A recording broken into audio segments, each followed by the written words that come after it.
क्या आप खुद को अक्सर थका हुआ महसूस करते हैं? क्या आपको ऐसा लगता है कि आपने नींद भी पूरी कर ली है लेकिन फिर भी आप थके हुए हैं? क्या आप ऐसा फील करते हैं कि जो आपका काम है वो आपकी लाइफ में इंटरफेयर कर रहा है? आपके रिलेशनशिप्स इफेक्ट हो रहे हैं? तो आप अगर ये सब चीज़ें फेस करते हैं, फील करते हैं, तो हो सकता है आपको वर्क एडिक्शन हो और आप बर्नआउट का सामना कर रहे हो।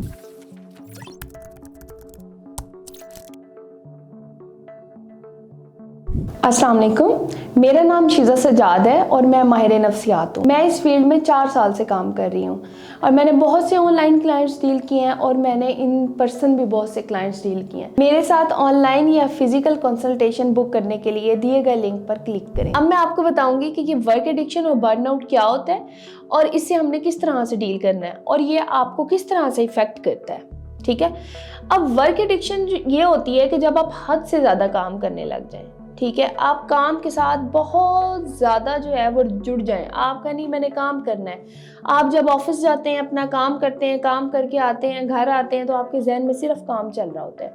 जो आपके ऑफिस के टास्क थे वो आपके घर में भी चल रहे हैं। उसके बाद क्या होता है कि आपकी बॉडी किस तरह से रिएक्ट करती है जब आप बहुत ज़्यादा ओवर थिंकिंग करते हैं अपने वर्क के बारे में, हर वक्त काम के बारे में सोचना।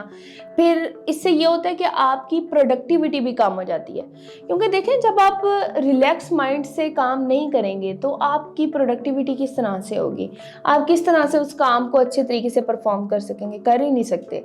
तो आपकी प्रोडक्टिविटी जो है वो डाउन हो जाती है और उसके बाद क्या होता है कि आप गिल्ट फील करते हैं, आप शेम फील करते हैं कि ओहो मैंने तो काम करना था, मैंने काम क्यों नहीं किया। और इस सारे प्रोसेस में आपकी प्रोफेशनल लाइफ भी इफेक्ट हो रही है और आपकी सोशल लाइफ भी इफेक्ट हो रही है और आपका रिलेशनशिप्स भी इफेक्ट हो रहे हैं। आप अपनी रिस्पॉन्सिबिलिटीज़ को नहीं निभाते।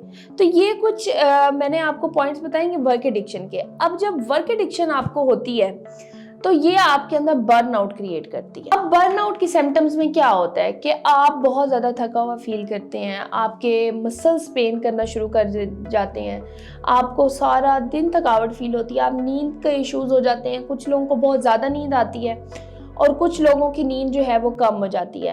आप सोशल नहीं होते, आपकी जो है बहुत ज़्यादा आपकी बॉडी नेगेटिवली रिएक्ट करती है। तो इस सारी चीज़ से डील करने के लिए आपको अपनी लाइफ में कुछ चेंजिंग करना पड़ेंगी।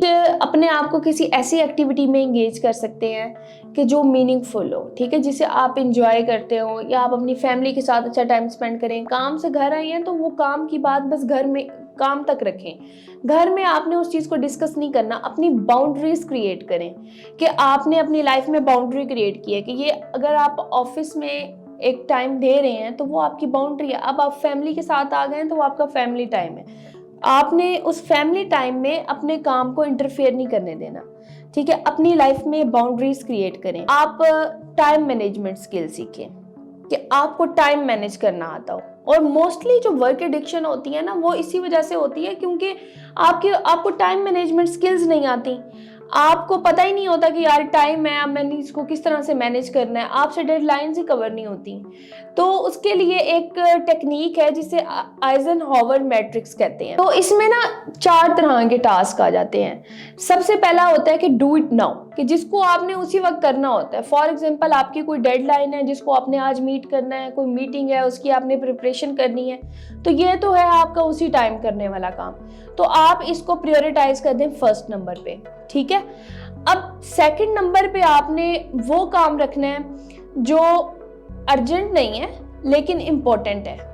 ठीक है, आपको ये नहीं है कि आपने उसी वक्त करना है, लेकिन वो काम इम्पोर्टेंट है, आप उसको सेकंड नंबर पे प्रायोरिटाइज करें। तीसरे नंबर पे वो काम आते हैं जो अर्जेंट होते हैं लेकिन इम्पोर्टेंट नहीं होते। फॉर एग्जांपल आपको किसी फ्रेंड ने अपना कोई काम बता दिया है या आपके ऑफिस में आपने किसी और का कोई काम करना है, तो अगर आप उसको किसी और को असाइन कर सकते हैं तो आप उसको कर दें। ठीक है, हर काम अपने सर पे लेने की जरूरत नहीं है कि नहीं जी मैं सब कुछ करूंगा और मैंने ये बस अभी अभी करना है।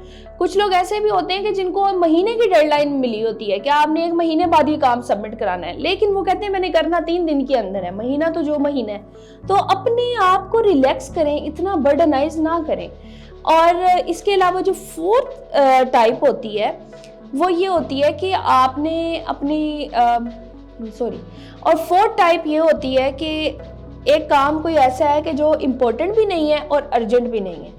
तो उसको करने की कोई ज़रूरत नहीं है। जो ना इम्पोर्टेंट है ना अर्जेंट है उसको आप रहने दें। देखिए, आप हर काम नहीं कर सकते, तो जितना जो चीज़ प्रायोरिटाइज आपने की है, अगर आप इस तरीके से अपने काम को, अपनी चीज़ों को प्रायोरिटाइज करके चलेंगे ना, तो आप बहुत अच्छी तरह अपने टाइम को भी मैनेज कर लेंगे और अपनी प्रोफेशनल लाइफ में भी अच्छा परफॉर्म करेंगे। और मज़ीद अगर आपको कोई इशू होता है, अगर आपका बहुत सीरियस इशू है, तो आप उसके लिए किसी साइकोलॉजिस्ट से रब्ता करें।